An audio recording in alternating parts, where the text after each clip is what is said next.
부활하신 예수님에 대해서 살펴보고 있습니다.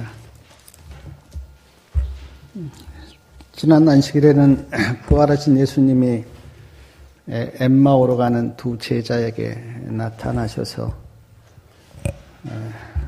그의 슬픈 마음을 뜨거운 마음으로 엠마오로 내려가는 발길을 돌려서 예루살렘으로 올라오도록 하시고 예수님을 알아보지 못한 영적인 눈을 뜨게 하셔서 예수님을 알아보게 하는 놀라운 일을 예수님께서 행하셨습니다. 최근에 보면 엠마오로 갔던 두 제자가 기쁜 소식을 가지고 예루살렘으로 올라올 때 그들은 보지 못했지만 그들과 함께 누가 오셨는가? 예수님이 동행하신 것을 증언해서 볼 수 있습니다. 다락방에 제자들이 모여 있습니다. 그때 그 두 제자가 제자들에게 우리가 예수님을 만났다고 그렇게 이야기했었을 때 그 자리에 예수님이 계셨어요. 그리고 누가복음 24장에 이렇게 쭉 보면 36절입니다. 누가복음 24장 36절부터 보면 10 제자가 있는데 그곳에 예수님께서 서셔서 첫 번째 하신 말씀이 뭐냐면 너희에게 평강이 있을지어다. 36절에 나오죠. 누가복음 24장 36절에 너희에게 평강이 있을지어다. 아마 예수님께서 부활하셔서 제자들에게 했던 첫 번째 말씀이에요. 평강이 있을지어다. 예수님께서 왜 이 말씀을 가장 먼저 하셨을까? 우리는 알고 있죠. 제자들이 불안에 떠니까 그리고 무서워하니까 예수님께서 첫 번째 말씀으로 너희에게 평강이 있을지어다 그렇게 말씀하셨어요. 사랑하는 여러분, 누구나 다 평강을 원하죠. 저도 원하고 우리 성도님들도 다 평강을 원할 겁니다. 근데 평강을 누리는 사람은 아주 드물어요. 세상 사람은 제껴놓고 하나님을 믿는 사람이라고 하더라도 마음이 늘 평안한 사람은 아주 드뭅니다.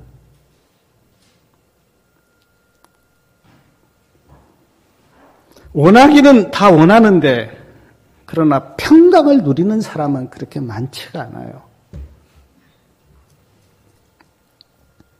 돈이 많다고 마음이 평안한 것입니까?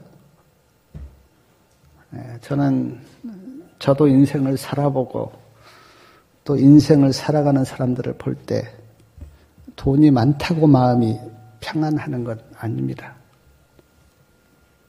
더 근심 걱정이 많은 걸 저는 봤어요. 높은 관직에 오른다고 마음이 평안할까? 그것도 아닙니다. 많이 배웠다고 평안할까? 그것도 아니에요. 평강하려면 성경에서 말씀하시기를 평강의 주님이 마음에 계셔야 합니다. 그래야 평안할 수가 있어요.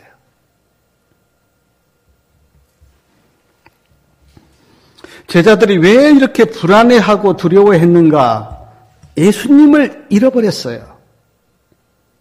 그들이 따라왔던 그 주님이 십자가에 못 박혀 돌아가시니까 예수님을 잃어버렸어요. 그래서 지금 방에 모여서 이제 이 자리에 도마는 없었는데 10 제자들이 방에 모여서 아주 두려워하고 있는 겁니다. 예수님을 잃어버렸기 때문에. 그러므로 예수님이 내 안에, 내 심령 속에 계시면 마음이 평안하고 평강을 누릴 수가 있는데, 예수님이 안 계시면 어떤 환경에 있어도, 어떤 세상적인 혜택을 누려도 마음에 평강이 없습니다.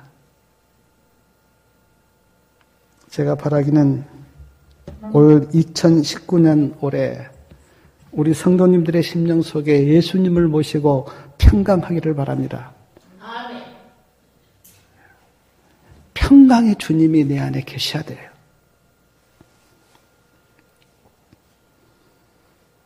예수님이 그 다락방에 나타나셨는데 제자들의 상태가 어떤가? 그 37절이요. 누가복음 24장 37절 말씀 좀 같이 읽겠습니다.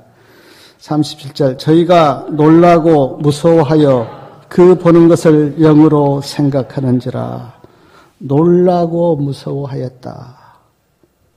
예수님을 보고요. 그리고 이야기하기를 영으로 생각했다. 왜냐하면 십자가에서 예수님이 돌아가셨는데 앞에 계신다고 하니까 그들이 놀란 겁니다. 그리고 무서워한 거예요. 그리고 영이신가?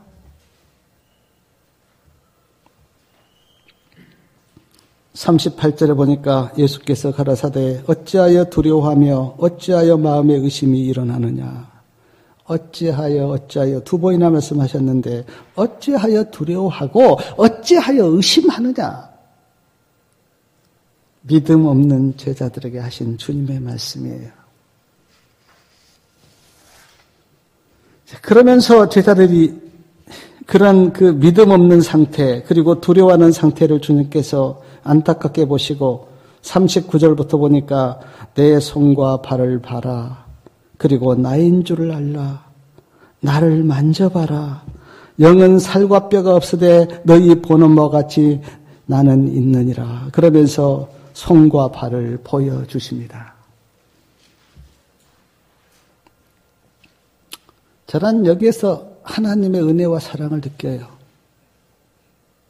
믿음 없고 두려워하는 그 제자들에게 믿도록 하기 위해서 예수님께서 손과 발을 보여주시면서 봐라. 내 손을 좀 보고 내 발을 좀 봐라. 영은 살과 뼈가 없으되 너희 보는 바와 같이 나는 있지 않느냐. 제자들에게 믿도록 예수님께서 그렇게 자상하게 설명하시는 예수님. 사랑하는 여러분, 우리가 믿는 예수님이 이런 분이세요. 그런데 이렇게 지금 손과 발도 보여주시고 그렇게 막 하시는데 41절 말씀을 보니까 저희가 너무 기쁨으로 오히려 믿지 못하고 기히 여길 때에 기쁘기는 했어요. 예수님이라고 하니까. 근데 믿지를 못하는 거예요. 그리고 오히려 기히 여겼다 그랬는데 기히 여겼단 말은 이상하게 신기하게 여겼고 이상하게 여겼다. 참 오늘 우리도 믿음이 없지만 제자들도 참 믿음 없어요. 그렇게 앞에 서서 말씀하시고 보여주기까지 하는데 그래도 제자들이 온전히 믿지를 못한 겁니다. 그러니까 41절 말씀부터 보니까 예수님께서 여기 무슨 먹을 것 있느냐? 그렇게 물으셨어요. 그러니까 42절에 보니까 제자들이 구운 생선 한 토막을 드렸습니다. 그리고 예수님께서 그거를 받아서 그렇게 잡수셨어요. 왜 예수님이 생선을 잡수신 겁니까? 제자들이 영으로 예수님을 생각하고 두려워하니까 내가 봐라. 내가 지금 이 생선 먹는 거 보면 내가 이거 몸 가지고 지금 여기 앞에 있지 않느냐라고 하는 것을 확인시켜주기 위해서 예수님께서 배가 고프셔서 잡순 것이 아니라 나야. 나도 이게 입이 있고 먹는 거 봐라.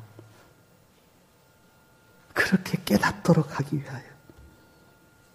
생선까지 지금 잡수시는 예수님의 모습을 볼 수가 있어요.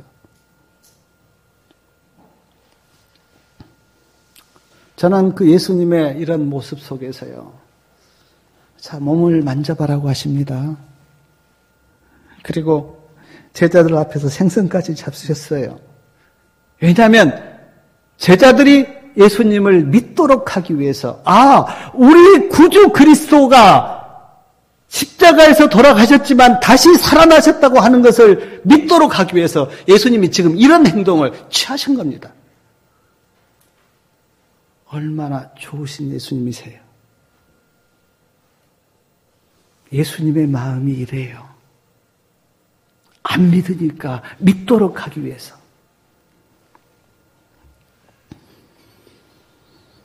저는 이런 예수님의 모습 속에서 참 예수님은 자상하시고 사랑과 긍휼이 많으신 분이구나 하는 것을 다시 한번 내가 느끼면서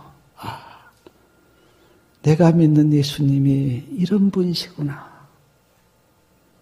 그런데 예수님의 사랑은 여기에서 끝나지 않고 자 44절부터요 보면 이제는 뭘로 제자들에게 이렇게 설명을 하시냐면 44절, 45절부터 보면 모세의 율법과 선지의 글과 시편에 있는 예수님을 가리킨 그 말씀을 설명하시면서 45절을 보니까 저희 마음을 열어 성경을 뭐라고 했다고? 깨닫게 하시고 이제는 성경으로 그리스도가 이 땅에 오셔서 어떻게 사시다가 어떻게 돌아가시고 어떻게 부활하실 것을 성경으로 다시 이렇게 설명하시면서 제자들을 깨닫게 하세요. 제가 예수님의 이렇게 모습을 보니까 지금 보십시오. 자, 내 팔과 내 몸 좀 만져봐라. 그 다음에는 잡수시면서 나 이렇게 먹는 것 좀 봐라. 또 그 다음에는 말씀을 가지고 여기에 그 하나님의 말씀 시편에 그리고 모세 율법에 이런 말씀 있지 않느냐 그렇게 말씀하시고 믿음 없는 제자들에게 그리스도를 믿도록 하기 위하여 이렇게도 하시고 저렇게도 하시고 이런 방법도 써보시고 저런 방법도 써보시고 사랑하는 여러분 예수님께서 우리 성도님들을 믿도록 하기 위해서 지금까지 어떤 방법을 쓰셨는가를 만약에 안다면 놀랄 겁니다. 아마 하늘에 가서는 알 거예요. 그때 그 상황에서 예수님이 이렇게 역사하셨구나. 이렇게 나에게 은혜를 주셨구나. 이런 것도 보여주셨구나. 이렇게 깨닫게 하셨구나라고 진짜 우리가 그 예수님의 사랑과 그 보살핌을 그리고 자상하심을 우리가 안다면 우리는 그 예수님의 은혜에 감동할 거예요. 근데 여기에서 끝나지 않고요. 46절에 또 주님께서 자 46절, 47절, 48절 한번 말씀 좀 읽어보겠습니다. 또 이르시되 이같이 그리스도가 고난을 받고 제3일에 죽은 자 가운데서 살아날 것과 또 그의 이름으로 죄사함을 얻게 하는 회개가 예루살렘으로부터 시작하여 모든 족속에게 전파될 것이 기록되었으니 너희는 이 모든 일의 증인이라. 그리스도가 고난을 받고 제3일에 죽은 자 가운데서 살아날 것. 이게 뭡니까? 십자가의 죽으심과 부활이죠. 십자가의 죽으심과 부활을 다시 한번 주님께서 지금 부활하셔서 말씀하고 계세요. 그리고 그의 이름으로 죄 사함을 얻은 회개가 예루살렘으로부터 시작하여 모든 족속에게 전파될 것이 기록되었으니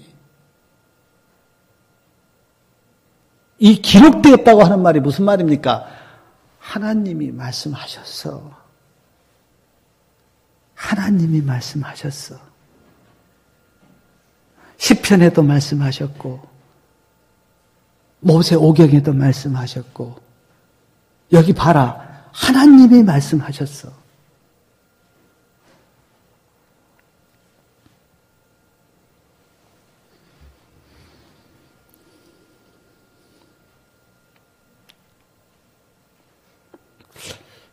예수님은 이 땅에 오셔서요, 하나님이 말씀하신 그 말씀을 그대로 이루는 생애를 예수님이 사셨어요. 하나님이 말씀하신 그 말씀을 예수님이 이루시는, 탄생도 그렇고요. 예, 탄생도 기록되어 있었잖아요. 생애도 그렇고요. 십자가의 죽으심도 그렇고요. 부활도 그렇고요. 하나님이 말씀하신 그 말씀을 예수님께서 이루시는 생애를 사셨어요. 예수님은 말씀을 이루시는 생애.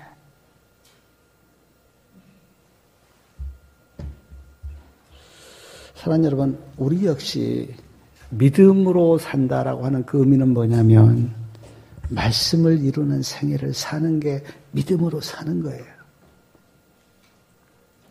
오늘 우리도 그냥 막연하게 그래 내가 그냥 생명이 있으니까 그냥 살지가 아니라 오늘 우리도 하루하루의 우리의 생애가 하나님이 말씀하신 그 말씀을 이루는 생애를 살 때, 그래서 제가 옛날 들었는데 그 D.L. 무디 아주 유명한 전도자 아닙니까? 수백만 명을 전도한 D.L. 무디의 성경에는 여러 군데 내가 이 말씀을 내 생애 속에 적용해 보니까 이 말씀이 이루어졌다고 하는 그 기록이 있대요.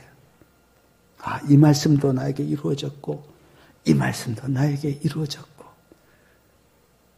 염려하지 말라, 이 말씀이 나에게 이루어졌고 험담하지 말라, 이 말씀도 나에게 이루어졌고.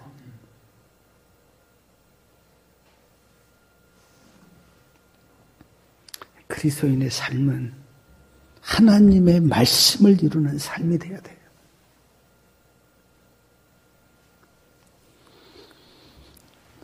그러면서 48절에 보니까 너희는 이 모든 일의 증인이라 그렇게 말씀하셨어요. 증인. 너희가 주님께서 말씀하신 그 모든 일의 증인이라. 근데 누가 증인될 수 있습니까? 저는 두 가지를 생각해. 첫 번째는 믿는 자가요. 그리고 믿고 그것을 경험한 자가 증인이 될 수가 있어요. 믿지도 않고 경험하지도 않는 자는 증인될 자격이 없습니다. 어떻게 증인이 됩니까? 그것을 믿고 내가 그것을 삶 속에서 경험할 때, 아, 내가 경험해 보니까 이렇다고, 내가 그 말씀 믿는다고, 그렇게 증인이 될 수가 있죠. 근데 저는 너희는 이 모든 일의 증인이라는 이 말씀을 저는 어떻게 들었냐면요, 내가 너희들을 증인으로 삼을 거야 라고 하는 약속으로 저는 받았어요. 내가 너희들을 증인으로 삼을 거야. 왜냐하면 그 이유가 49절에 나오는데, 한번 49절 말씀 좀 우리 같이 읽어보겠습니다. 49절. 볼자다 내가 내 아버지의 약속하신 것을 너희에게 보내리니 너희는 이로부터 능력을 입히울 때까지 이 성에 유하라 하시니라. 아버지가 약속하셨다. 그리고 그 약속하신 것을 예수님께서 우리에게 주겠다. 이게 지금 우리가 스스로 어떤 증인이 되는 게 아니라 지금 증인으로 누가 우리를 만드시냐면 예수님께서. 그거 아버지가 약속하셨고 내가 너에게 줄 거야. 근데 그 성령을 받을 때까지 예루살렘 떠나지 말고 있으라. 지금 예수님이 다 그렇게 단계 지금 말씀하시고 있는 거 아닙니까? 제자들이 이 말씀을 쫓아서 아버지의 약속하신 그 성령을 받기 위해서 예루살렘에 있었고, 그리고 아버지께서 그 성령을 부어주셨고, 그리고 예수님이 그 제자들의 예수님의 증인이 되었고, 그래서 저는 너희는 이 모든 일의 증인이라는 이 말씀을 내가 너 증인 삼을 거야. 내가 하는 대로만 하면, 내 말씀만 지키면 내가 너를 증인으로 삼을 거야. 저는 그렇게 들으니까 이 말씀이 하나가 부담이 안 되고, 주님 그렇군요. 나 같은 사람을 여호와의 증인으로 주님 삼으시려고.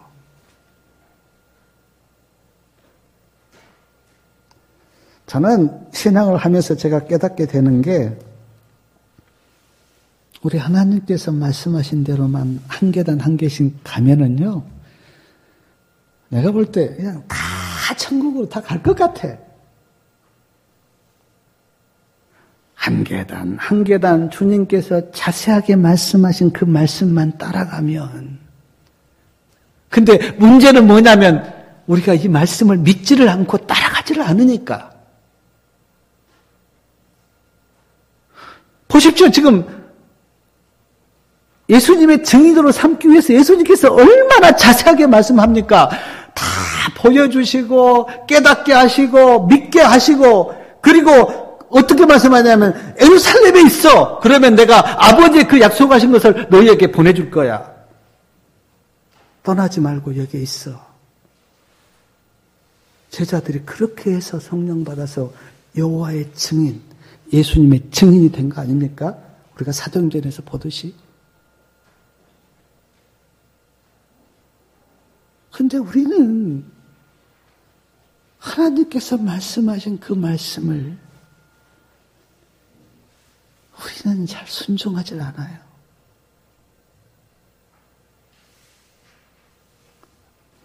말씀 연구하고 기도하고 그렇게 살라고 했으면 그렇게 살면 되는데 우리는 그렇게 안 살아요. 성령을 내가 주겠다. 그래, 성령을 받기 위해서 마음을 열고 성령을 받으라. 그렇게 우리가 간구하면서 그렇게 성령을 달라고. 제가 김조신 목사님이 성령에 대해서 늘 말씀하시잖아요. 제가 언젠가 한번 여쭤봤어요. 목사님, 저도 좀 성령을 충만하게 받고 싶은데 어떻게 받습니까? 그때 김 목사님이 한 말씀 하셨어요. 사모하십시오. 성령을 사모하십시오. 그러면 성령이 임한. 예수님께서 구하라 주실 것이요, 찾으라 찾을 것이요, 그렇게 말씀하시면서 제일 끝에 하신 말씀이 성령을 구하라, 성령을 찾으라. 그러면 하늘 아버지께서 왜 주시지 않겠느냐? 우리가 배고프면 밥을 찾듯이 정말 간절한 마음으로 성령을 찾고 찾으면 왜 하나님께서 우리에게 성령을 붓지 않겠어요? 그때 사람들의 심령 속에는 그래, 뭐 성령 없어도 뭐 사는데 지장 없어. 그냥 밥만 먹으면 살아. 이런 마음으로 사니까 뭐 그냥 성령 뭐 그래, 나 사는데 지장 없어. 그래서 우리의 심령에 성령이 부어지지 않는 거 아니에요?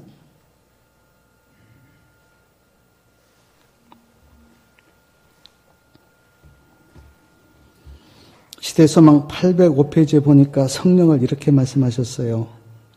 성령을 나누어 주신다는 것은 그리스도의 생명을 나누어 주신다는 의미이다. 아시겠습니까?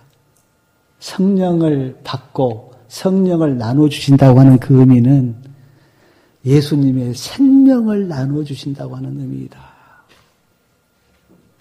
얼마나 성령이 중요합니까?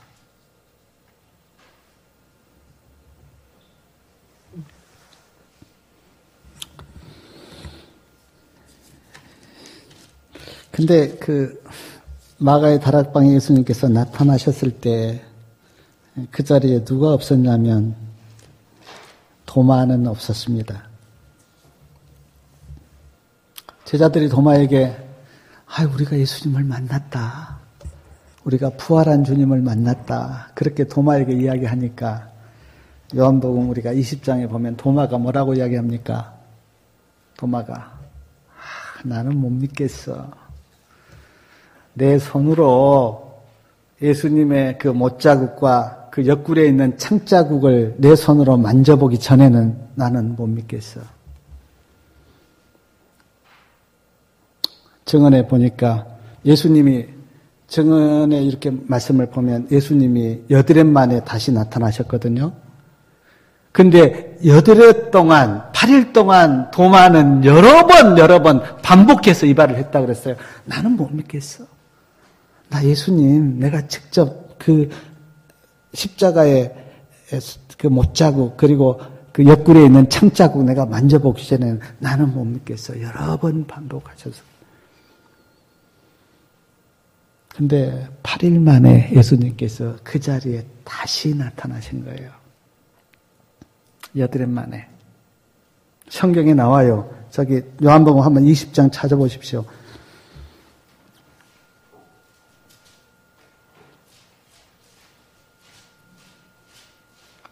네.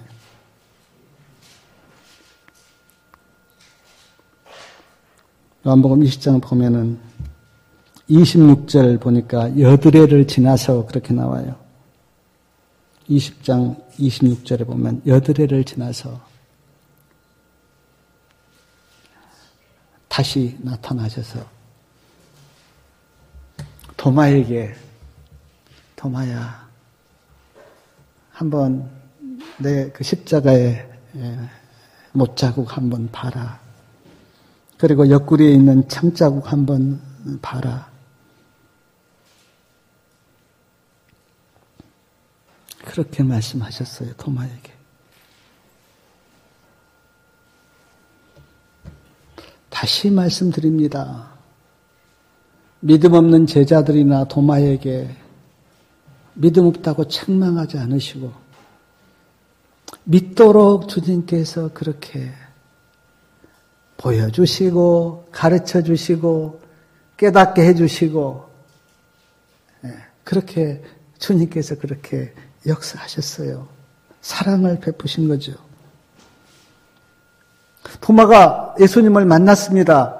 그리고 진짜 그 십자가의 흔적을 보고 도마가 고백한 그 고백이 뭡니까? 그 28절 말씀 좀 한번 같이 읽어보겠습니다. 도마가 대답하여 가로되 나의 주시며 나의 하나님이십니다. 참 놀라운 고백. 나의 주시며 나의 하나님이십니다. 제가 성경을 이렇게 볼 때 베드로가 가이사랴 빌립보에서 고백하지 않습니까?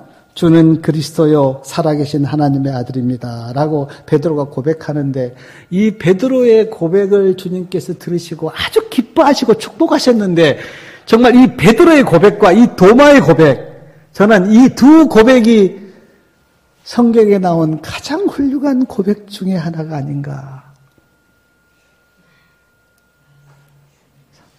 베드로도 주는 그리스도요 살아계신 하나님의 아들이십니다. 도마도 나의 주시며 나의 하나님이십니다. 시대서망 808페이지에 보니까 이런 말씀이 있습니다. 불신은 언쟁으로는 정복될 수 없다. 말 막 잘하고 막 논쟁 열심히 해서 이긴다고 불신이 없어진 게 아니라는 겁니다. 불신은. 언쟁은 도리어 자기 자신을 변호하고 새로운 구실과 핑계를 찾는다. 저도 경험해 봤는데요. 아무리 많이 언쟁하고 그 사람을 내가 눌러도 언쟁으로는 굴복되지가 않아요. 도리어 뭐 자기 합리와 자기 핑계거리 찾고 끝내는 어떻게 되냐면 다투밖에 안 돼요. 네가 옳으니 내가 옳으니. 근데 그러나 사랑과 자비가 넘치는 예수님을 십자가에 못 박히신 구주로 나타내주면 그러니까 언쟁하지 말고 사랑과 자비가 많으신 그 예수님을 나타내주면 한때 불신 가운데 있었던 많은 사람의 입술에서 나의 주시며 나의 하나님이시다고 하는 도마의 고백을 들을 수 있을 것이다. 제가 이 말씀 읽을 때 그렇구나. 내가 누구를 말로 설득시키려고 하지 말고 그냥 사랑과 자비가 많으신 그 예수님을 보여주면 그 불신자들의 그 불신이 떠나고 도마처럼 나의 주시며 나의 하나님이십니다라는 이 고백을 한다는 거예요.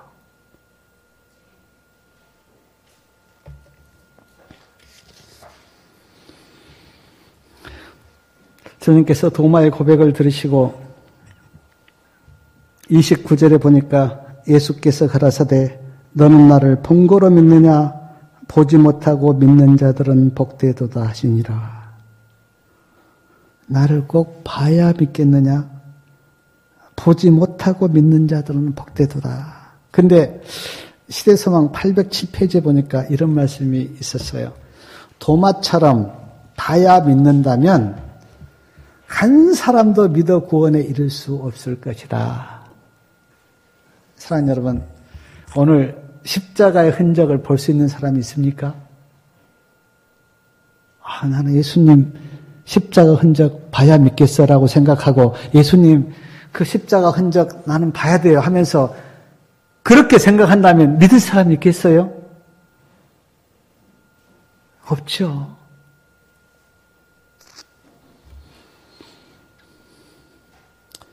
누구도 하나님을 눈으로 볼 수 없습니다. 그리고 예수님을 볼 수가 없어요. 저도 제가 신앙하면서 늘 주님이 너무 보고 싶어서 그랬고요.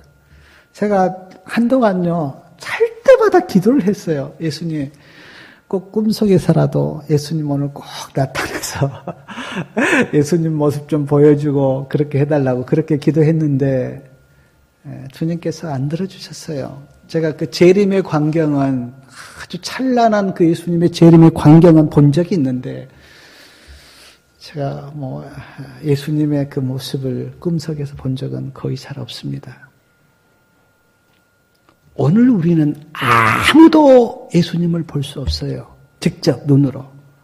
그리고 십자가의 흔적도 볼 수가 없어요.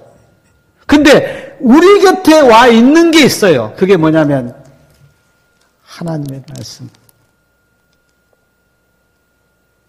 예수님은 눈으로 볼 수가 없지만 그러나 하나님의 말씀은 우리에게 와 있어요. 그래서 로마서 10장에 보면 믿음으로 의를 설명하면서 그렇게 이야기했잖아요. 누구도 예수님을 만나기 위해서 하늘에 갈 필요도 없고 땅속에 들어갈 필요도 없다. 말씀이 나에게 가까이 와 있으니 이 말씀을 믿으라. 오늘 예수님은 우리 곁에 지금 우리 안에 계시는데 어떻게 계시는가? 말씀으로 계세요. 말씀으로. 그래서 요한복음 1장에 보니까 말씀이 누구라고요?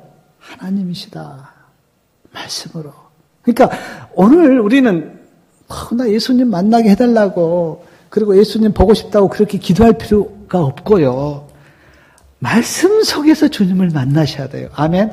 말씀 속에서, 말씀 가운데서, 말씀으로 오신 그 주님을 만나셔야 돼요. 그래서 사도 바울도 그 로마서의 믿음의 의를 설명하면서 말씀이 우리가 가까이 와 있으니까 그 말씀을 믿으라고 그렇게 사도 바울이 그렇게 말씀하신 거예요.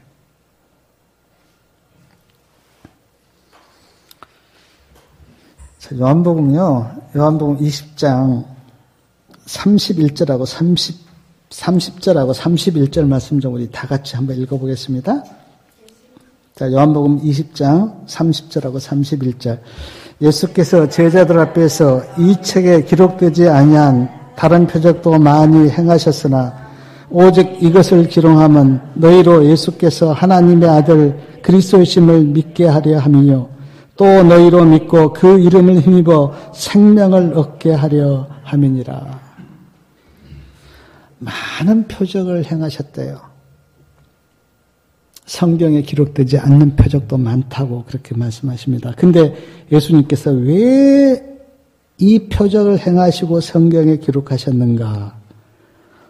예수께서 하나님의 아들 그리스도심을 믿게 하려 하며 또 너희도 믿고 그 이름을 힘입어 생명을 얻게 하려 함이라. 두 가지입니다. 하나는 예수님을 믿게 하기 위해서, 그리고 예수님을 믿고 생명을 얻게 하기 위해서. 생명이 뭡니까? 영생이고 구원이고 천국에 가는 것이고. 사람들은 기독교를 그냥 그래 가서 좋은 말씀 듣고 또 마음의 평강도 얻고 그래 종교 하나 가지면 좋고 그런 차원에서 생각하는 사람이 많아요. 근데 기독교는 그것만이 아니라 생명의 종교예요. 생명의 종교. 왜 예수님을 믿는가? 영생을 얻기 위해서. 만약에 기독교가 그냥 우리가 뭐 마음의 유한이라 삼고 그런 차원이라면 기독교는 뭐 그냥 별 종교 아니에요. 뭐 그냥 얼마든지 뭐 다른 데 가서도 유한 삼을 수 있잖아요. 뭐 절에 가서도 뭐 유한을 삼을 수가 있고. 근데 기독교의 본질은 생명을 얻는 거예요. 그걸 우리가 영생이라고 하는데 생명을 얻는 거예요. 그리고 이 생명을 얻은 그 사람이 구원을 받고 하늘에 간다. 그렇게 하나님이 말씀하셨어요.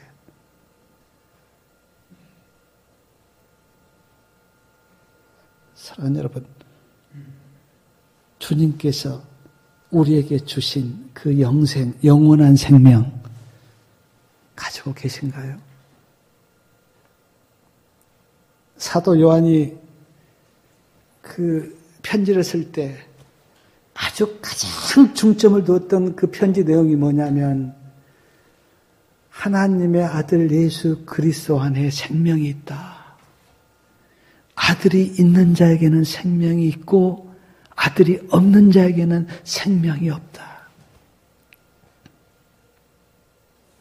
우리가 예수 그리스도를 그리고 기독교 신앙을 정말 이 생명의 종교라고 우리가 믿고 그렇게 있는다면 우리의 믿음의 태도가 달라질 겁니다. 그냥 내가 그냥 심심해서 교회 나온 것이 아니고 누가 가자고 하는 게 나온 것이 아니고 이것은 생명을 얻는 그 갈림길에서 예수님을 내가 믿으면 나에게 영생이 주어지고 예수님을 믿지 않으면 내가 영생을 잃어버리는 이 갈림길에서 그래서 기독교는 생과 사의 구분짓는 정말 사느냐 죽느냐 영생을 얻느냐 잃어버리냐. 그래서 모세도 그렇고 여호와서도 그렇고 너희 앞에 뭐가 있다고요? 생명과 사망이 있으니 하나님을 믿고 생명을 택하라.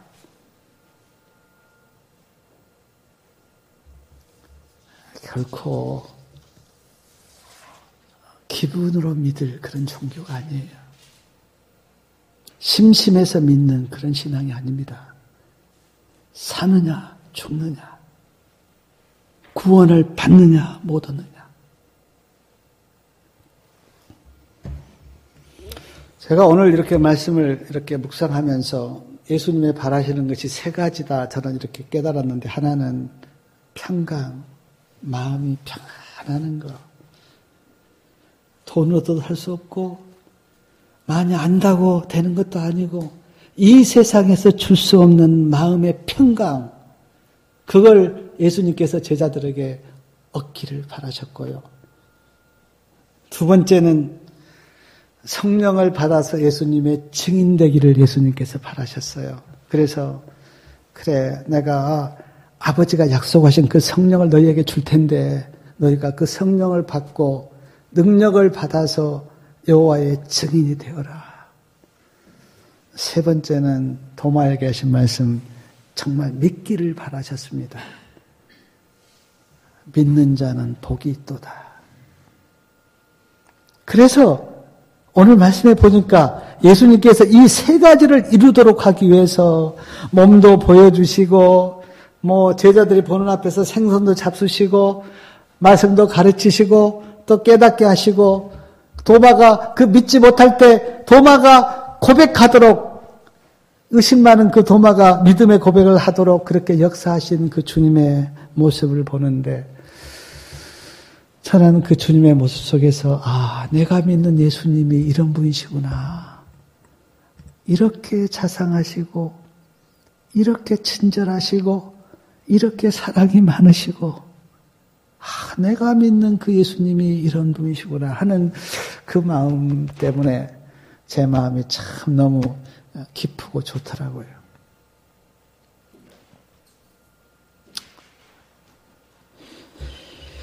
사랑하는 여러분, 이 자상하시고 친절하시고 정말 사랑이 많으신 이 예수님,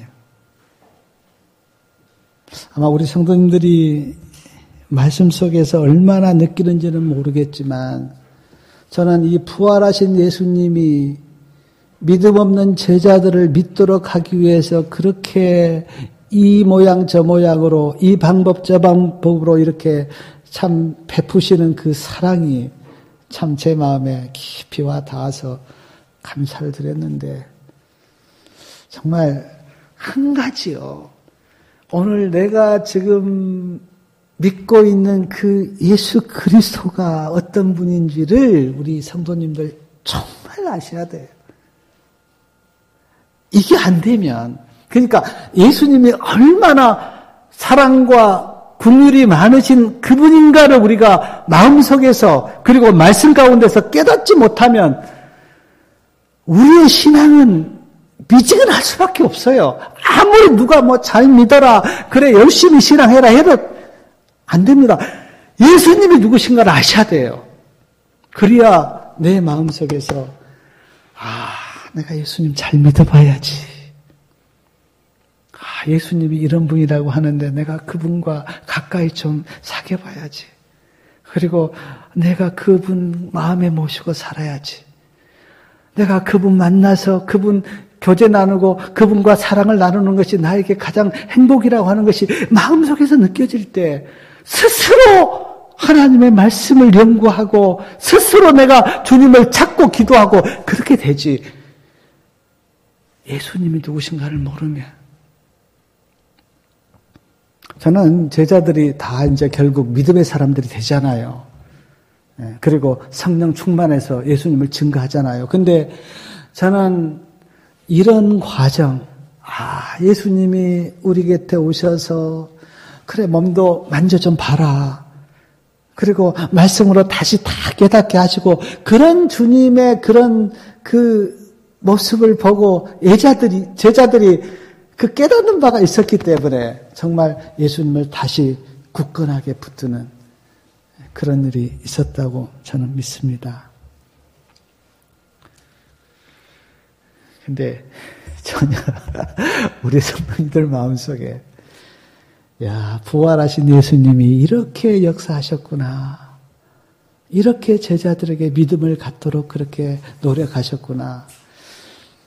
한번 집에 가서 한번 보십시오. 말씀을 한번 다시 보십시오. 예수님이 이런 분이세요. 한 가지 제가 정말 설교를 쓰면서 그리고 말씀을 통해서 내가 마음에 깨달았던 것이 정말 예수님은 좋은 분이시구나. 저 같으면 그 믿지 못한 앞에 지금 서 계시는데도 의심하고 두려워하고 믿지 못한 제자들에게 저 같으면 책망했을 것 같아요. 너희들이 나를 그럴 수가 있어? 근데 예수님은 제가 이 말씀을 보니까 물론 도마에게 너 꼭 보고 믿느냐? 보지 못하고 믿는 자는 복되다 이렇게 말씀하셨지만 제자들에게 한마디도 책망도 안 하시고 평강이 있을지어다 그렇게 말씀하시고 그리고 손도 만져보라 그러고 옆구리에도 보여주시고 말씀도 다시 깨닫게 하시면서 결국 제자들을 믿도록 그렇게 역사하시는 우리 주님. 이 좋으신 주님을 정말 마음으로 받아들이시고 그리고 그 주님의 사랑을 느끼시고 그 사랑이 내 마음에 와 닿음으로 말미암아 정말 내 마음이 열려져서 나도 주님을 사랑하고 말씀을 사랑하고 그리고 그 말씀을 내가 붙들고 믿음으로 살아서 나에게도 축복이 되고 하나님께도 영광이 되는 그런 놀라운 삶을 2019년 한 해를 믿음으로 사셔서 정말 우리가 올해 12월 달 끝에 가서 하나님께 영광을 돌리면서 올 한 해 내가 우리 예수 그리스도와 함께 한 해를 믿음으로 살았습니다라고 하는 이 고백을 우리가 다 할 수 있는 그런 축복된 한 해가 되기를 바라면서 말씀을 마치겠습니다.